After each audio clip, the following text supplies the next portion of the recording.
में कृष्णेंद्र के साथ स्थापित हैं कुच्छल यम और कुच्छल भैरव, कुच्छल तुलसी और कुच्छल गरुड़। ये कृष्णेंद्र दरबार है जिसमें दक्षिणा तत्वगुरु जी गुरु की गद्दी पर बैठे हैं और इसके प्रतीक आप अपने यहाँ स्थापित करवा सकते हैं, जो कि कृष्णेष्ट मंदिर में भी फिलहाल लगा हुआ है और यहीं से हम कृष्णेंद्र कथा का प्रसारण करते हैं। अहं सत्यम अहं सुंदरम अहं श्रेष्ठतम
कृष्णांशियात्मा सत्यम सत्यम शिवम शवम। ये हैं कृष्णीष्ट भगवान। यहाँ कृष्णीष्ट मूर्ति के रूप में स्थापित है। अंबाला शहर में इनका दरबार लगा है। इनको प्रणाम करेंगे। कृष्णीष्ट भगवान को प्रणाम, दक्षिणा तत्वगुरु जी को प्रणाम, शुक्राचार्य अश्विनी जी को प्रणाम, युगल भगवान को प्रणाम, कुच्छल यम हांडी को प्रणाम, लड्डू गोपाल जी को प्रणाम और कृष्णेंद्र दरबार, श्री शिव भगवान और निष्ठा देवी को प्रणाम।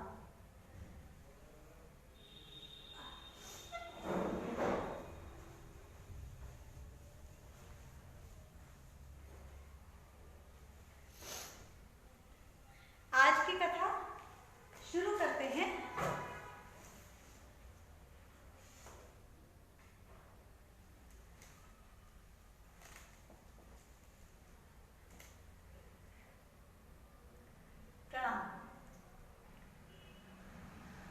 मैं हूँ मणिदेव की निधि अग्रवाल, आपको कृष्णेंद्र कथा सुनाती हूँ। कृष्णेंद्र के बारे में जितना मैंने जाना है अपने गुरु शुक्राचार्य अश्विनी जी से, जिनकी छवि यहाँ लगी है, दक्षिणा तत्वगुरु जी की ब्लेसिंग से मैं आपको बता पाती हूँ और कृष्णीष्ट भगवान से मैं एनर्जी प्राप्त करती हूँ, ऊर्जा लेती हूँ, जो मैं जिससे ये कार्य कर पाती हूँ। नए युग की तैयारी शुरू हो रही है। अब कष्ट यानी कि परेशानियां, बीमारियां, क्लेश किसी भी लेवल का आपको झेलने की बिल्कुल भी आवश्यकता नहीं है। डिजिटल लाइफ आप अडॉप्ट कर सकते हैं। अन्यानी सभ्यता में अब आप माइग्रेट कर सकते हैं। ये प्रैक्टिकली पॉसिबल हो चुका है। हजारों लोग प्रैक्टिस फॉलो कर रहे हैं अन्यानी सभ्यता में माइग्रेट करने की। करोड़ों लोग अपने आप को तैयार कर रहे हैं जिस समझ पाए। किस चीज की तैयारी कर रहे हैं करोड़ों लोग, इसी के बारे में कृष्ण की कथा में बात करेंगे। प्रार्थना से शुरुआत करते हैं, दोनों हाथ खोलने और मेरे साथ बोल बोल कर गाएं। इतनी शक्ति हमें देना माता, मन पे विश्वास कमजोर होना। इतनी शक्ति हमें देना माता, मन पे विश्वास कमजोर होना। अनेक रास्तों में है एक रास्ता, भूल कर भी कोई भूल होना। योग्यता जो मेरी बढ़ा दे, ऐसा पथ कोई तैयार दो ना। ज्ञान पथ जो हमको दिखा दे, ऐसा गुरुद्वार तुम हमको दो ना। श्वास पथ पे जो चलना सिखा दे, ऐसे गुरु की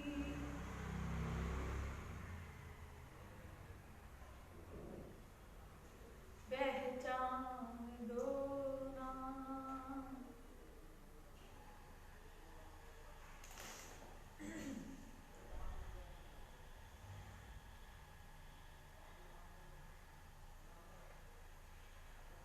ये प्रार्थना हम अपनी माँ से करते हैं, जिससे हम शक्ति प्राप्त कर सके कि अपने कर्म फलों पे विश्वास रखना है। दरअसल कर्म फल विचारों के रूप में आते हैं, और जो भी हमें मन में विचार आ रहे हैं वो पहले कभी पास्ट में हमने ही कमाए होते हैं। जैसे किसी किसी के मन में बहुत ही नेगेटिव, तनाव उत्पन्न करने वाले या एप्रीहेंशंस देने वाले विचार लगातार आते हैं। अगर, मगर, सामने क्या होगा, मैं कैसे करूंगी, या कैसे ये काम होगा, या वो मेरे बारे में खराब सोचते हैं, मुझे कोई प्यार नहीं करता, ये लगातार नेगेटिव विचार किसी किसी के मन में चलते रहते हैं। और अगर इनको हैंडल करना नहीं आता, इन विचारों को, तो डिप्रेशन या मेंटल हेल्थ प्रॉब्लम्स डेवलप होनी शुरू हो जाती हैं। इसी चीज को ओवरकम करने के लिए हाल फिलहाल में पिछले 40-50 सालों में मेडिटेशन नाम का शब्द बहुत तेजी से उभर कर सामने आया है। ध्यान हमेशा से भारतीय संस्कृति का एक हिस्सा रहा है। मेडिटेशन के बारे में ओशो जी, स्वामी विवेकानंद जी ने बहुत काम किया है, इसके बारे में बात की। इनफैक्ट ध्यान लगाने के बारे में तो शंकराचार्य जी ने भी बात की, जिन्होंने सनातन संस्कृति को पुनर्स्थापित किया भारत में। और ध्यान या मेडिटेशन के बारे में अलग अलग फिलोसफर्स ने अपने अपने व्यूज रखे, जिसमें एक जो सबसे प्रोमिनेंट, सबसे मुख्य विचारधारा रही वो ये कि विचारों को कंट्रोल करना है। आमतौर पे ये माना जाता है कि मुझे अपने थॉट्स को कंट्रोल करना है, विच इज प्रैक्टिकली इम्पॉसिबल। ये अब असंभव है इसको प्रैक्टिकली करना। आप कह सकते हैं, ऐसा प्रीच कर सकते हैं, फैला सकते हैं कि आपके मन में नेगेटिव विचार नहीं आने चाहिए, आप पॉजिटिव सोचें, आप अपनी लाइफ के लिए अपना आउटलुक बदलें। जैसे कि आजकल हम मोटिवेशनल स्पीकर्स से सुनते हैं इस तरह की बातें, आप ऐसा क्यों सोचते हैं, आप ऐसा सोचें, आप ऐसा क्यों नहीं करते, आप ऐसा करें, which is actually not possible to implement. कारण अभी आपके मन में विचार आया कि किसी को मारना है, आपने विचार को रिजेक्ट किया, नहीं मारने से कुछ नहीं होगा, हिंसा गलत बात है। फिर दोबारा विचार आया कि नहीं मारना है, इन्होंने भी मुझे मारा था, तो फिर आपने रिजेक्ट किया, इनके साथ मैं इनको क्यों मारूं, हो सकता है मुझे पुलिस पकड़ कर ले जाए। फिर आपके मन में विचार आया, फिर आपने रिजेक्ट किया कि मुझे नहीं करना, ऐसे करना है। मैंने सत्संग में ये सुना था, उन मोटिवेशनल स्पीकर्स ने ये बताया था। कॉन्टिन्यूअसली जब मन में विचार आए जा रहे हैं और आप उनको लगातार रिजेक्ट करते चले जाते हैं, तो वो कारण बनना शुरू हो जाता है। और इसी वजह से आप पिछले 50 वर्षों में देखेंगे कि मेंटल हेल्थ प्रॉब्लम्स बहुत ज़्यादा बढ़ गई हैं as compare to earlier times. पहले भी समाज में समस्याएं रही हैं, महाभारत के काल में, रामायण के काल में, लेकिन अपने ही दुश्मन स्वयं बन जाना, सुसाइड कर लेना, आत्महत्या की तरफ आगे बढ़ना, ये कभी भी हमारे समाज का हिस्सा नहीं था।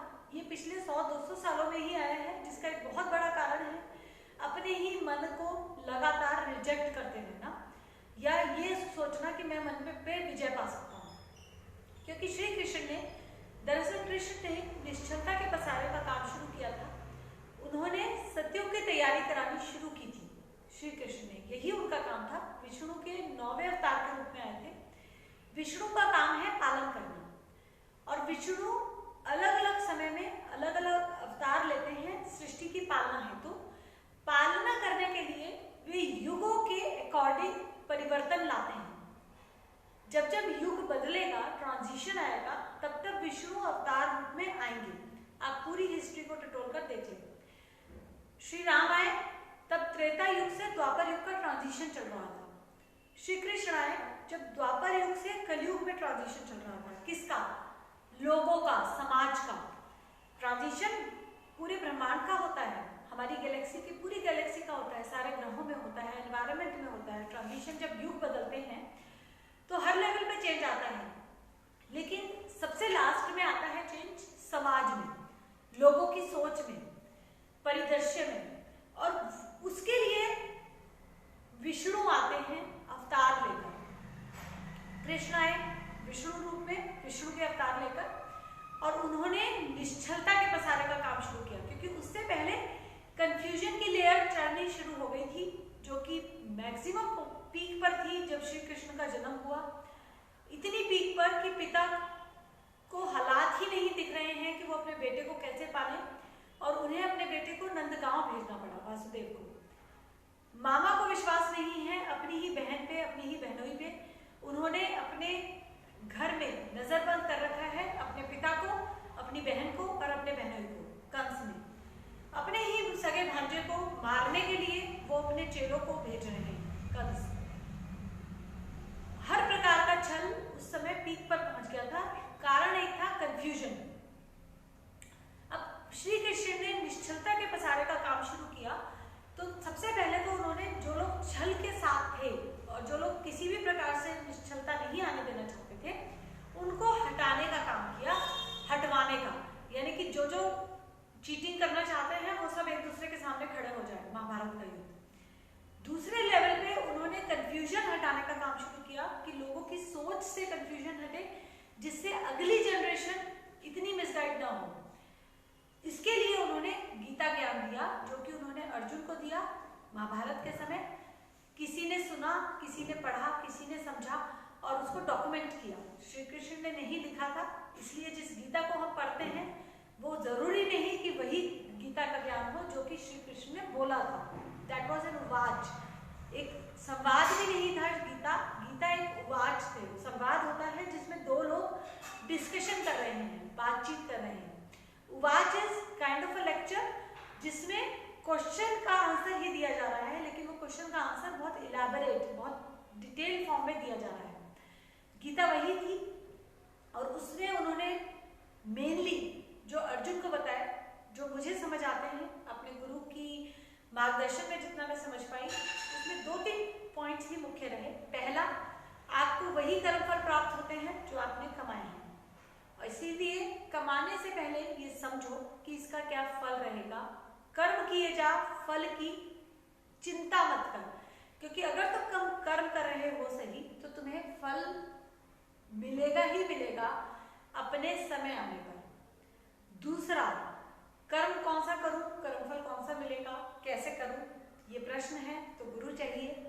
दूसरा प्रश्न, दूसरा उन्होंने जो पॉइंट बताया श्री कृष्ण ने, वो ये कि गुरु स्वयं तुम तक आएंगे जब तुम्हारी योग्यता बढ़ेगी। तो अपना काम एक ही रहा, योग्यता बढ़ाना, और यही गीता का ज्ञान है, सार है गीता का, कि आपको अपनी योग्यता बढ़ानी है जिससे गुरु आए, गुरु आपको मार्गदर्शन दे,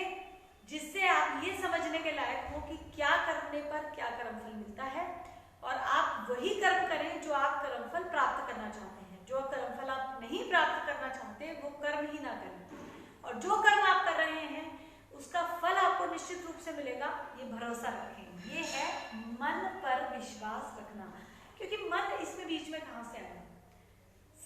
कर्मफल में, कर्म या कर्मफलों के बीच में मन कैसे आया? दरअसल मन हमारे ही कर्मफलों का एक गठन है।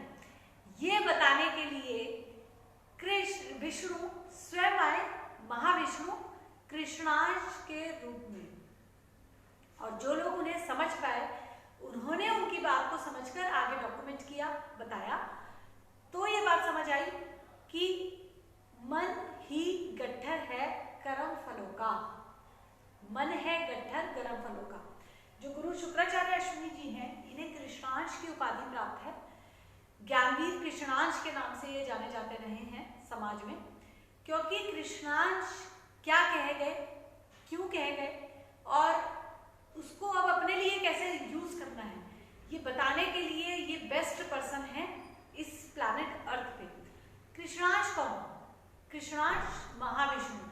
जब विष्णु 9 अवतार में आए, कृष्ण के रूप में 9वें अवतार में आए, उसके बाद 10वें अवतार में आए कल्कि अवतार के रूप में। 10वें अवतार भी हुए विष्णु के, कल्कि अवतार। उन्हें कितने लोगों ने देखा, जाना, पहचाना, मुझे नहीं पता। उन्होंने क्या क्या काम किए ये भी बताना मेरे लिए फिलहाल मुश्किल है। लास्ट काम उनका सफाई अभियान शुरू कराना था, जो उन्होंने केदारनाथ से शुरू कराई 2013 में। उत्तराखंड में बाढ़ आई थी और केदारनाथ से सफाई अभियान शुरू हुआ था। लगभग पूरा उत्तराखंड पानी में डूब गया था। ये कल्कि अवतार का आखिरी काम था जो उन्होंने कृष्णांश भगवान के कहने पर किया था 2013 में। उसके बाद कल्कि अवतार भी चले गए थे और 2014 में कृष्णांश भगवान भी चले गए थे।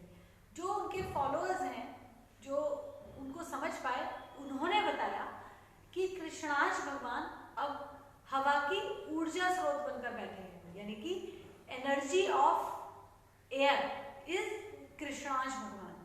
हवा से आप एनर्जी लेते हैं, आप सांस लेते हैं, लेकिन आप कितनी एनर्जी को यूज कर पाते हैं, कितने आप हवा को, अपनी सांस को यूटिलाइज कर पाते हैं अपने लिए। क्योंकि सांस क्या है?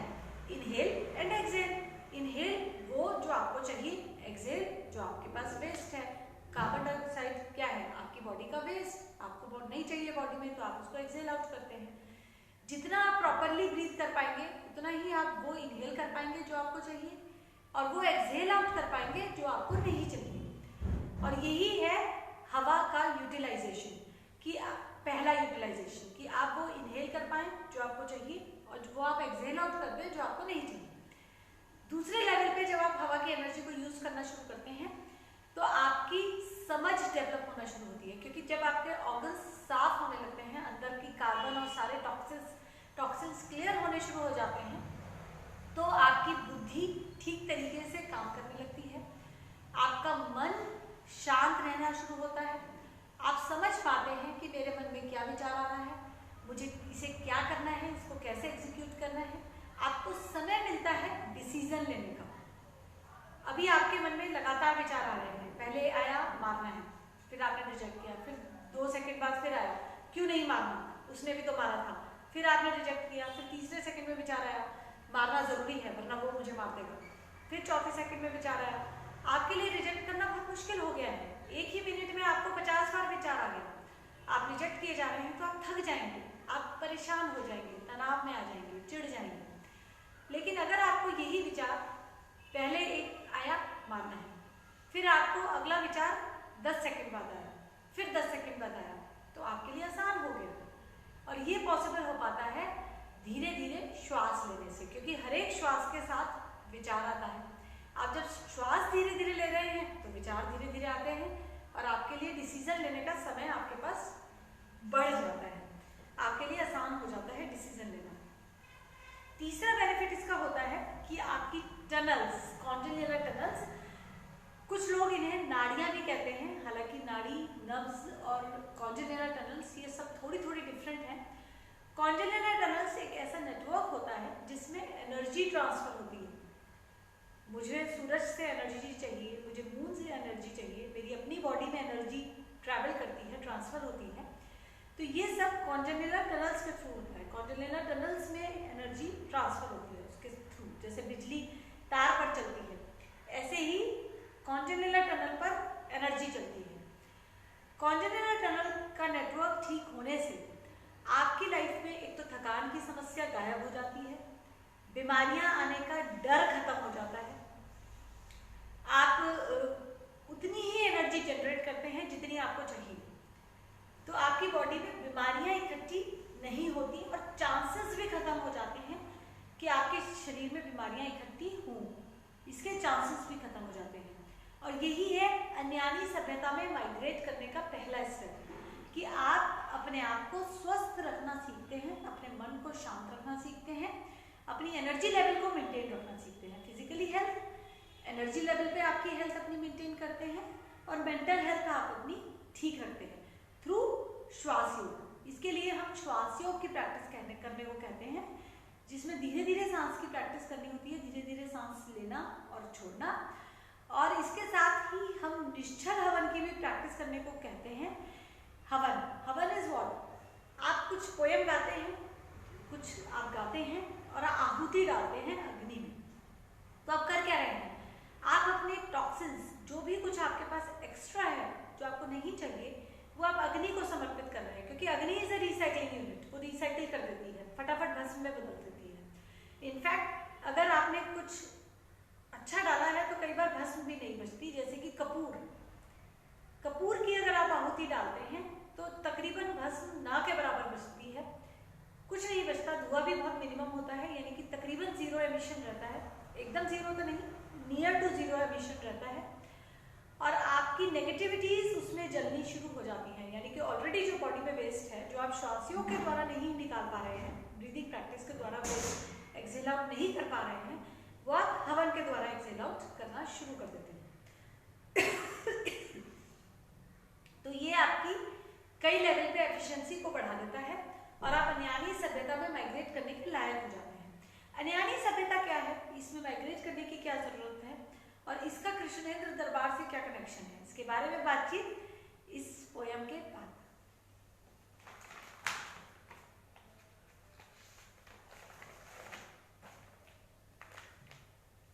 कृष्ण भजन। कृष्ण को देखो, कृष्ण को जानो, श्याम को समझो, कृष्णांश पहचानो। कृष्ण को देखो, कृष्ण को जानो, श्याम को समझो, कृष्णांश पहचानो। देखो दीवानो ऐसी काम न करो, देखो दीवानो ऐसे काम न करो, कृष्णा से जुड़ जाओ यही ध्यान धरो, योग्यता जो बढ़ जाए श्याम से जुड़ जाए, योग्यता जो बढ़ जाए श्याम से जुड़ जाए। कहीं खाली अर्जुन ना रह जाए, कम से कम ऐसी धारणा तुम धरो, कम से कम ऐसी धारणा तुम धरो। देखो दीवानो ऐसी कामना करो, देखो दीवानो ऐसी कामना करो कि श्याम से जुड़ जाए, कृष्णांश बन पाए, कि श्याम से जुड़ जाए, कृष्णांश बन पाए। इस जीवन में ऐसा कुछ कर जाए, इस जीवन में ऐसा कुछ कर जाए, अगली पीढ़ी पथ ना भटक जाए, अगली पीढ़ी पथ ना भटक जाए, ज्ञान की सीढ़ी सदा दिखती जाए, ज्ञान की सीढ़ी सदा दिखती जाए। ऐसी ही तुम कामना करो कि कोई भी बदनाम ना हो, चाहे किसी का नाम ना हो, कोई भी बदनाम ना हो, चाहे किसी का नाम ना हो, पर कोई भी बदनाम ना हो। शाम को समझो कृष्णाष्टमी पहचानो, कृष्ण को देखो, कृष्ण को जानो, कृष्ण को देखो, कृष्ण को जानो।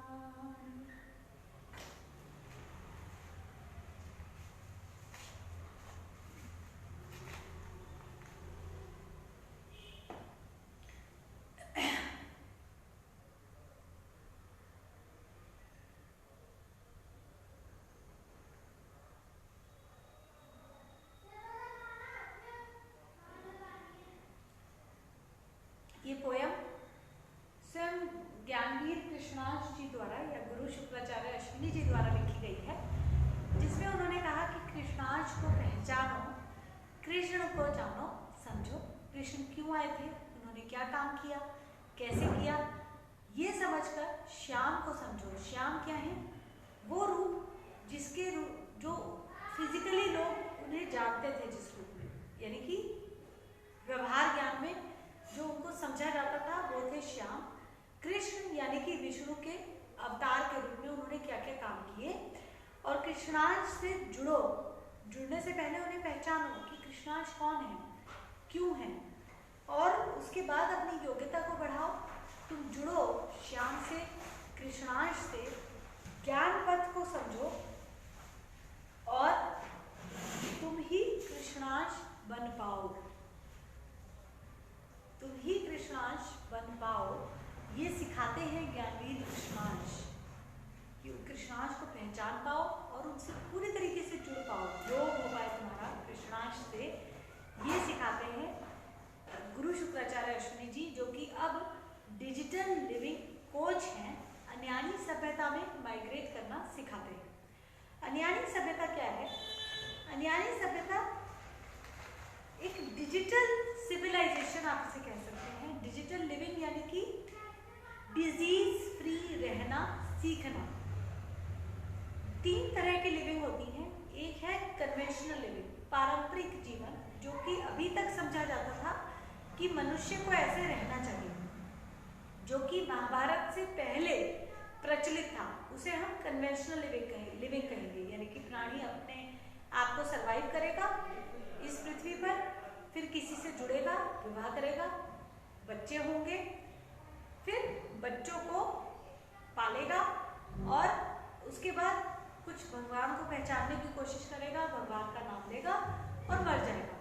इसमें समस्या सबसे बड़ी जो आती थी वो थी बीमारियां, समय समय पर बीमारियां या दूसरों का इन्फेक्शन अपने आप को लग जाना। बीमारियां ऐसी चीज होती है जो कोरोना ने हमें बहुत अच्छे से समझाया कि आपको नहीं भी है तो भी दूसरों से आपको इन्फेक्शन लग सकता है। अब बीमारियां एक तो फिजिकल बीमारी हो गई जैसे कि कोरोना को वायरस, एक हो गई फिजियोवर्चुअल बीमारियां जैसे कि जेलसी। ये भी एक ऐसी बीमारी है जो बहुत तेजी से फैलती है और दूसरों की वजह से आपको डिस्टर्बेंस हो सकती है, यानी कि दूसरों की जेलसी आपको डिस्टर्ब कर सकती है। एक हो गई बेईमानी, ये भी फिजियोवर्चुअल बीमारी है, ये भी दूसरों की बीमारी आपको डिस्टर्ब कर सकती है। कैसे? आप बिल्कुल ठीक है, आपके छोटा सा घर है, मकान है, दुकान है, आप अपना जीवन ठीक से चला रहे हैं। एक दिन किसी के मन में बेईमानी आई, उसने आपकी दुकान में चोरी कर ली, आपको कैसा लगेगा? आप परेशान होंगे, कष्ट में आएंगे, आपको अपनी रोजी रोटी की समस्या खड़ी हो जाएगी, क्योंकि उसी दुकान से आपकी रोजी रोटी चलती थी। और आपके मन में बदला लेने का विचार आएगा, जो कि पहले से हो सकता है आपके कर्मफलों में हो, लेकिन एक बहुत नेचुरल टेंडेंसी है कि बदला लेना है, मुझे इसको सजा देनी है। और अगर आप उस रास्ते पे चल पड़े तो पता नहीं है आप कितना आगे निकले, कितना नुकसान अपना करें और समाज का करें। अगर आपने नहीं भी बदला लिया तो आपको बीमारी आने के पूरे चांसेस हैं बिकॉज ऑफ दैट ट्रॉमा, जो सदमा आपको लगा। इसीलिए दूसरों की बेईमानी, दूसरों के इन्फेक्शन से खुद को बचाना जरूरी है, ये सबसे इम्पोर्टेंट है। दूसरा, मैं किसी को डिस्टर्ब ना करूं, क्योंकि मेरा इन्फेक्शन किसी और को डिस्टर्ब ना करे, ये भी मुझे इंश्योर करना है, because it brings in bad कर्मफल। खराब कर्मफल आएंगे अगर आप दूसरों के बारे में कुछ भी गलत सोचते हैं या करते हैं, नेचुरली आपका फ्यूचर खराब होगा। तीसरा, कि मुझे अपने लिए क्रिएट करना है एक लग्जूरियस लाइफ, एक वैभवशाली जीवन। I should have all the luxuries in life. मैं एंजॉयमेंट करना चाहती हूँ। जितना भी हम पैसा कमाते हैं, नाम कमाते हैं या एफर्ट करते हैं, वो सब एंजॉयमेंट के लिए होता है, हैप्पीनेस के लिए। अल्टीमेट गोल हम लोग हैप्पीनेस प्राप्त करने के लिए कर रहे हैं। किसी को पूजा करने में खुशी मिलती है, किसी को घूमने जाने में खुशी मिलती है, किसी को कुछ खाने में खुशी मिलती है, किसी को किसी के साथ रहने में खुशी मिलती है। लेकिन कोई खुशी अगर आपको डर दे रही है, फियर आ रहा है, जैसे आप गाड़ी लाए, आपने बहुत सुंदर गाड़ी खरीदी, बहुत महंगी है, अब आपको डर ये है कि कहीं कोई इसे स्क्रैच ना मार जाए, डेंट ना लग जाए इस पर। ये क्या है? खुशी के साथ आपके मन में एक डर भी आ गया कि ये छिन ना जाए, ये खराब ना हो जाए, खो ना जाए। तो इसका मतलब ये लग्जरी अधूरी है, ये डिजिटल लग्जरी नहीं है, एनालॉग लग्जरी है। कन्वेंशनल लिविंग में एक परंपरा का निर्वाह किया जाता था, परंपरा को माना जाता था, फॉलो किया जाता था, और एज अ रिजल्ट अगर बीमारी आ रही है तो उसको भी झेल लो, अगर कष्ट आ रहे हैं तो वो भी भुगत लो, अगर आपको वो नहीं मिल रहा है जो आप चाह रहे हैं, कोई बात नहीं, झेल लो। ये सिखाया जाता था कन्वेंशनल लिविंग। महाभारत से पहले तक का वही जीवन था। कुंती की लाइफ देखिए, गांधारी की देखें, सब यही था कि हम डेस्टिनी जो हमारी है उसी के अकॉर्डिंग हमें मिलेगा, हम चुपचाप झेल लेंगे। और जो माँ बाप ने सिखा दिया, परंपरा जो चल रही है, समाज में जैसे चल रहा है वैसे चलते रहेंगे। उसके बाद शुरू हुआ, महाभारत जब हुई, बहुत ज़्यादा विनाश हुआ, करोड़ों लोग मारे गए, सारे परिवार बिखर गए, इस पृथ्वी पे जितने परिवार थे सब बिखर गए, क्योंकि जितने भी योग्य पुरुष थे वो तो सब मारे गए, सेना में भर्ती हो गए और मारे गए, वर्ल्ड वॉर थी वो। लेकिन जो बचे, those were actually good for nothing, वो किसी काम के नहीं थे, उनको पास जीवन की दिशा या किसी को गाइड करने की योग्यता न के बराबर थी। उसके बाद नाथ संप्रदाय आया, कृष्ण 9 अंशों में आए और उन्होंने सृजन का काम शुरू किया। वो भैरव के भक्त हुआ करते थे और उन्होंने ही सृजन का काम फिर शुरू किया। अब जब सृजन का काम शुरू हुआ तो उस दौरान after conventional living, analogue living का एक दौर शुरू हुआ, जिसमें जंगली बनने लगे लोग। ये कहने लगे कि हम किसी नियम को क्यों माने। सर्वाइवल ऑफ द फिटेस्ट की थ्योरी एक्चुअली एनालॉग लिविंग की बीज है, कि मैं अगर फिटेस्ट हूँ सबके बीच में तो ही सर्वाइव कर पाऊंगी, यानी कि मुझे सबको प्रूव करना है कि मैं तुमसे ज़्यादा फिट हूँ, और जिससे ज़्यादा मैं फिट नहीं हो सकती, क्योंकि मुझे फिटेस्ट बनना है, मुझे फिटर नहीं बनना है, मुझे दूसरे से ज़्यादा फिट नहीं बनना है, मुझे सबसे ज़्यादा फिट बनना है, तभी मैं सर्वाइव कर पाऊंगी। और ये माना जाने लगा कि मेरे से ज़्यादा फिट है तो इसको मार दो। तो सर्वाइवल ऑफ द फिटेस्ट ने एनालॉग लिविंग को जन्म दिया, और एनालॉग लिविंग में जंगल जैसा जीवन होने लगा। अब आप देखिए, परिवारों में जंगल राज है, घरों में जंगल राज है, मन में जंगल राज है, समाज में जंगल राज आ गया था।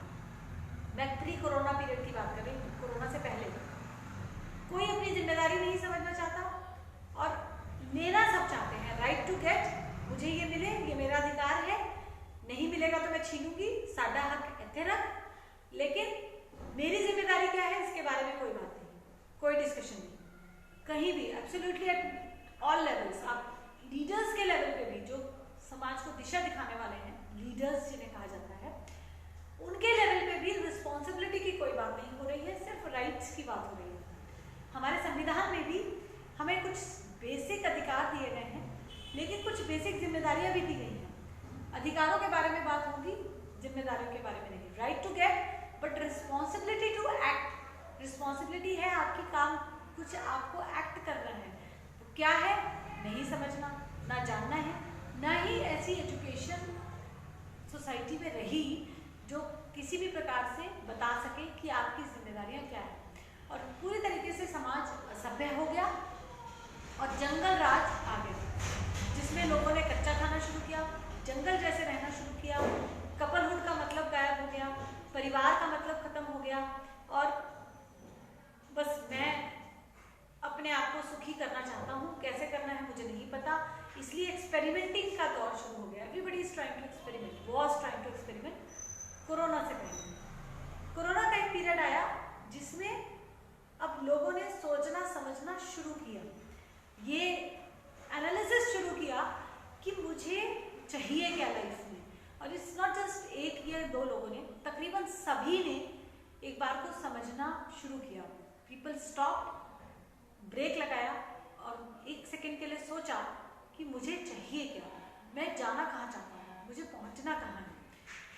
मेल्स हो या फीमेल हो या टीनेजर्स हो, सब ने कोरोना पीरियड में, जो कोरोना का दौर रहा, लॉकडाउन रहा, एक इनसिक्योरिटी बनी, जो भी कारण रहे, बीमारी का डर माहौल रहा, बहुत ज़्यादा डर बना रहा कि बीमारी आ सकती है, इकोनॉमी फॉल डाउन आ सकता है, जैसा भी रहा, अल्टीमेटली लोगों ने समझना शुरू किया कि हमें डिजिटल लिविंग चाहिए। डिजिटल लिविंग इज कि सबको चाहिए परिवार के साथ आनंद का जीवन, बीमारियों से रहित जीवन, और किसी भी तरह से कमी ना हो, फाइनेंशियली कोई दिक्कत ना हो, और फ्यूचर को लेकर इनसिक्योरिटी ना हो, डर ना हो, फियर ना हो। ऐसा जीवन सबको चाहिए जिसको हम बोलते हैं luxurious life. Everybody wants a luxurious life, सबको चाहिए। अब वो कैसे मिलेगी ये बताने वाले हैं डिजिटल लिविंग कोच भगवान प्रोफेसर अग्रवाल जी। आज ये इसी नाम से जाने जाते हैं, डिजिटल लिविंग कोच भगवान प्रोफेसर अग्रवाल जी। इन्होंने बताया कि आप अपने आप को अगर मेंटेन करते हैं, ठीक से अपने आप की अपनी हेल्थ को मेंटेन करते हैं, तो आप अन्यानी सभ्यता में माइग्रेट कर पाते हैं। और अन्यानी सभ्यता में ही पॉसिबल है लग्जूरियस लिविंग, अन्यानी सभ्यता में ही पॉसिबल है डिजिटल लिविंग के थ्रू आप लग्जूरियस लिविंग तक पहुंच सकते हैं। अब अन्यानी सभ्यता में माइग्रेट कैसे करना है आपको, ये आप सबसे पहले अपने आप को हेल्दी रखना सीखें, अपने परिवार को हेल्दी रखना सीखें, फिर आप प्रोटेक्ट करना सीखें खुद को दूसरों की जेलसी या चीटिंग से। 3 लेवल पे आपको काम करना है। अपने आप को हेल्दी रखने के लिए एक तो फिजिकल हेल्थ की मेंटेनेंस हो गई, जिसके लिए हम योगा करते हैं या योग समझते हैं, और अपने करियर को डिसइंफेक्ट करना जरूरी है, यानी कि जो काम आप कर रहे हैं, जिसके थ्रू आप रोटी खाते हैं, रोटी कमाने के लिए आप जो काम कर रहे हैं, या आप अपना टाइम स्पेंड जिस एक्टिविटी में कर रहे हैं, वो सोसाइटी को नुकसान तो नहीं दे रहा, ये आपको ध्यान रखना जरूरी है, तभी आप बीमार नहीं होंगे। और साथ ही साथ आप दूसरों से के लिए जेलसी ना रखें, दूसरों से खुद को कंपीट ना करें, अपनी योग्यता को ना गिराएं, अपने लेवल को ना कम ना करें, जिससे कि आप क्रिएट कर सकें कुछ ऐसा जो यूजफुल हो सोसाइटी के लिए और जिसमें कोई कमी ना हो, जिसमें सब कुछ बैलेंस में हो, यानी कि अन्य नहीं अहम ब्रह्म। आपको ब्रह्म के लेवल पे पहुंचना है। हर इंडिविजुअल को, मेल है पुरुष है, तो उसे इंश्योर करना है कि वो बांट सके, वो दे जो डिजीज फ्री हो, यानी कि जब वो संतान दे रहा है अपने पति को, तो पूरी तरीके से डिजीज फ्री होनी चाहिए वो संतान। मेल को ये इंश्योर करना है, और फीमेल को ये इंश्योर करना है कि वो अमृत बांट सके। मोहिनी रूप में जो विष्णु के एक रूप हुआ मोहिनी रूप, उसमें विष्णु ने अमृत बांटने का काम किया था। मोहिनी रूप में उन्होंने यही बताया था कि फीमेल का काम है बांटना, अमृत लेना पुरुष से और बांटना। पर फीमेल को ये पता होना चाहिए कि उसे कैसे बांटना है, कितना बांटना है, किसको बांटना है, किसको नहीं बांटना है। यही फीमेल करती है। पालने का काम, बच्चों को पालने का काम फीमेल ही करती है। वो बांटती है बच्चों में, क्या किसको देना है ये फीमेल को पता होना चाहिए, कितना देना है ये पता होना चाहिए। कैसे देना है ये उसे आना चाहिए, और इसके लिए उसे अपनी योग्यता को मेंटेन रखना है। तो फीमेल मोहिनी रूप को तक पहुंचने के लिए और पुरुष ब्रह्मा तक पहुंचने के लिए लगातार एफर्ट करता है, उस डायरेक्शन में मेहनत करते हैं, और उसके लिए मूल मंत्र अपनाते हैं अन्य नहीं अहम ब्रह्म, यानी कि दूसरों से ध्यान हटाकर अपने ऊपर ध्यान लगाना। और 3 लेवल के 3 धर्म हैं जिनको प्रैक्टिसेस फॉलो करते हैं, 3 रिलीजन्स को फॉलो करते हैं। प्राणी निर्माण, षोडशीपद, शुक्रजन परिवार निर्माण, और निश्चलिज्म protection from others jealousy, protection from others cheating, दूसरों से अपने आप को प्रोटेक्ट करना, अपने परिवार को प्रोटेक्टेड रखना, ये है निश्चलिज्म। तीनों लेवल के रिलीजन्स को फॉलो करके आप अन्यानी सभ्यता में माइग्रेट होने के लिए तैयार होने लगते हैं। आप कैसे माइग्रेट कर सकते हैं, तीनों रिलीजन्स की प्रैक्टिस कैसे कर सकते हैं, ये सिखाने वाले भगवान प्रोफेसर अग्रवाल हैं ही। एक और पोएम गा लेते हैं, उसके बाद थोड़े से एग्जाम्पल्स अन्यानी सभ्यता में जो लोग माइग्रेट करने के लिए अब तैयार हैं, उनकी लाइफ में कैसे चेंजेस आ रहे हैं इसके बारे में, और कृष्णेंद्र दरबार का इससे क्या कनेक्शन है, ये भी अभी मैं बताती हूँ। औरत की पुकार। आज 13 जनवरी को हम फेमिनिज्म प्रोटेक्शन डे मना रहे हैं। आत्मा बन कर हवा में बसने वाले कृष्णा, आत्मा बन कर हवा में बसने वाले कृष्णा, मैं चाहूं तू कर दे मेरे लोभ का नाश, मैं चाहूं तू कर दे मेरे लोभ का नाश, हो जाए ईर्ष्या का पूर्ण विनाश, करूंगी मैं रोज निष्ठा योग, हो जाए बीमारियों से भी योग, बस इतना ही मिले मुझे वरदान, आत्मा बन कर हवा में बसने वाले कृष्णा, जान गई मैं तेरा नाम कृष्णा, बस इतना ही मिल जाए वरदान, आत्मा बन कर हवा में बसने वाले भगवान, तू ही है निश्चल दुनिया का भगवान, तू ही है निश्चल दुनिया का भगवान। तो जब आप डिजिटल लिविंग में माइग्रेट करने लगते हैं तो आप अपने लिए दिशा समझनी शुरू करते हैं, यानी कि मुझे क्या सूट करता है ये समझते हैं। परंपरा है कि आपके घर में मान लीजिए किराने की दुकान है, और परंपरा रही है कई पुश्तों से कि आपके घर में सभी लोग किराने की दुकान पर बैठते हैं। अब आपका या तो उस दुकान पर मन नहीं लगता, या आप अच्छे से परफॉर्म नहीं कर पा रहे हैं, या आपको कुछ और करने की इच्छा है, तो घर में क्लेश रहेगा, डिस्टर्बेंस रहेगी। क्यों? क्योंकि आपका मन किसी और डायरेक्शन में जा रहा है, बुद्धि कुछ और कह रही है। ये है डिजिटल लिविंग में माइग्रेट करना, यानी कि आप ये समझे कि आपके लिए कौन सी डायरेक्शन सुटेबल है।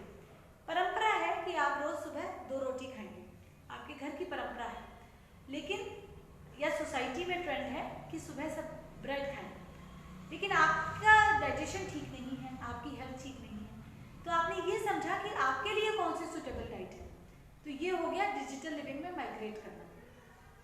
डिजिटल लिविंग में माइग्रेट करते हैं आप, तो सबसे पहले अपनी हेल्थ को मेंटेन रखते हैं, सही डाइट, सही करियर से और सही प्रकार से सांस लेते हैं। 3 लेवल पे आपको काम करना है, डाइट ठीक लेनी है, सांस ठीक लेनी है, और अपना करियर ठीक रखना है।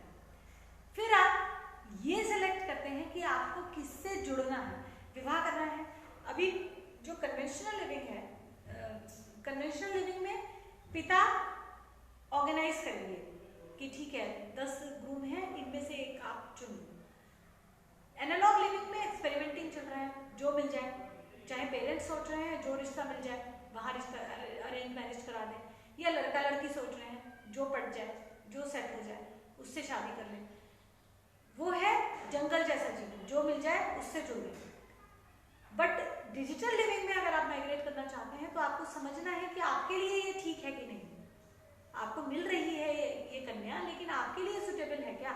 या आपको मिल रहा है ये परिवार, पेरेंट्स भी अगर रिश्ता करा रहे हैं तो आप समझ रहे हैं, समझे कि क्या लड़की के लिए सुटेबल रहेगा, ये मैच सुटेबल भी है। Digital living is arrange marriage को लव मैरिज में कन्वर्ट करना। अरेंज करना मीन्स आपने पहले समझा आपकी रिक्वायरमेंट्स क्या है, नीड क्या है, आपको किस तरह का सूट करेगा मैच, फिर आपने उस तरह का मैच ढूंढा। अरेंज किया मीन्स परिवारों के थ्रू मैच बना। ऐसा नहीं है कि सिर्फ लड़का लड़की अकेले होते हैं, सभ्य समाज में परिवार हमेशा होता है, परिवार हमेशा चाहिए होता है। इसीलिए परिवार के थ्रू ही विवाह हो तो ही वो सभ्य परिवार बन पाता है, जो कि हमें कलयुग के युगल भगवान कृष्णांश और संतुष्टि देवी ने सिखाया है। इनके बारे में मैं फिर बात करूंगी क्योंकि बहुत लंबा टॉपिक हो जाएगा। तो डिजिटल लिविंग में आप करने से पहले समझते हैं कि आपके लिए सुटेबल है कि नहीं, और समझने के लिए आपको टाइम चाहिए, समय चाहिए, एफिशिएंसी चाहिए, योग्यता चाहिए और पेशेंस चाहिए, कॉन्फिडेंस चाहिए। समझने के लिए तो बहुत कुछ चाहिए। वो आप अर्न करते हैं, कमाते हैं थ्रू श्वास योग and right career and social responsibility को निभाना। सोशल रिस्पॉन्सिबिलिटी इज समाज से जो भी कुछ पाया है उसको पे बैक भी करना है, और ये आप बचपन से सीखते हैं। पे बैक करना बचपन से सीखते हैं। माँ बच्चे को बचपन से सिखाए कि उसको समाज को वापस देना है जो उसने पाया है, कमाया है, और ये पे बैक करना जरूरी है। तभी आप डिजिटल लिविंग में माइग्रेट कर सकते हैं। डिजिटल लिविंग में माइग्रेट करके ही यानी सभ्यता को में आप माइग्रेट कर पाएंगे। एक दिन में शिफ्ट करना संभव नहीं। Migration is a slow process, इसमें समय लगता है, एफर्ट लगता है, लेकिन एंजॉयमेंट पूरी तरीके से हर लेवल पे पॉसिबल है। बहुत लोग इसमें माइग्रेट कर चुके हैं, इनके बारे में एग्जाम्पल्स मैं फिर कभी बताऊंगी। कृष्णेंद्र दरबार से अब ब्लेसिंग्स प्राप्त कर सकते हैं अन्यानी सभ्यता में माइग्रेट करने की। लेकिन दरबार सिर्फ आपको स्थापित नहीं करना है अपने घर में, आपको इसकी निष्ठा योग विधि से रेगुलर पूजा करनी होगी। यानी कि आप इसको खरीदें, कृष्णेंद्र दरबार के प्रतीक को, इसको अपने यहाँ लगाएं, अपने ऑफिस में या अपने घर में, फिर इसके सामने बैठ के एक प्रैक्टिस रोज करें। तब आपको हैप्पीनेस आपके परिवार में आनी शुरू होती है। हेवन की वाइब्रेशंस आप रिसीव करना शुरू कर देते हैं। अन्यानी सभ्यता ही है जो स्वर्ग की सभ्यता है, स्वर्ग में चलती है जो सिविलाइजेशन, वो है अन्यानी सभ्यता। अपने घर में भी स्वर्ग जैसा एनवायरनमेंट बनाना है तो अन्यानी सभ्यता को अडॉप्ट कर लीजिए। कैसे करना है माइग्रेट, सिखाने वाले हैं ही, और सब कुछ अवेलेबल है, आप प्रैक्टिसेस सारी अवेलेबल है। आज के लिए इतना ही। एक और श्वास योग की प्रैक्टिस, उसके बाद कृष्णांश कथा, कृष्णांश आपकी।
श्वासों की प्रैक्टिस, इसके बाद कृष्णांश आरती। आत्मा वो ही तो रथ है जिस पे मन होता है सवार, तन वही तो नाव है, बुद्धि जिसकी है पतवार, मन है गाठर कर्म फलों का, समय से पैदा होता विचार, बुद्धि ही फिर दिशा दिखाए, नाव को जैसे चाहे न चाहे, नाव भंवर में ना फंस जाए, इतना तो कर लो इस बार, तुम गठर जो हो लाई, उसको तो कम कर लो इस बार, पैदा हुआ जब बंद थी मुट्ठी, जाऊं जब खुले रहे ना, जो लाई हूँ खर्च है कर, बढ़े न माँ तुम देना साथ, दुआ तेरी बस यही अपेक्षित, दिशाहीन ना हो जाए जीवन, श्वासों में निपटे ये गठर, बचे न रह जाए इस बार, आत्मा वो ही तो रथ है जिस पे मन होता है सवार। कृष्णेष्ठ भगवान की जय, कृष्णेंद्र दरबार की जय, दक्षिणा दत्त गुरु जी की जय, युगल भगवान की जय, गुरु शुक्राचार्य अश्विनी जी की जय, कुच्छल यम हांडी की जय।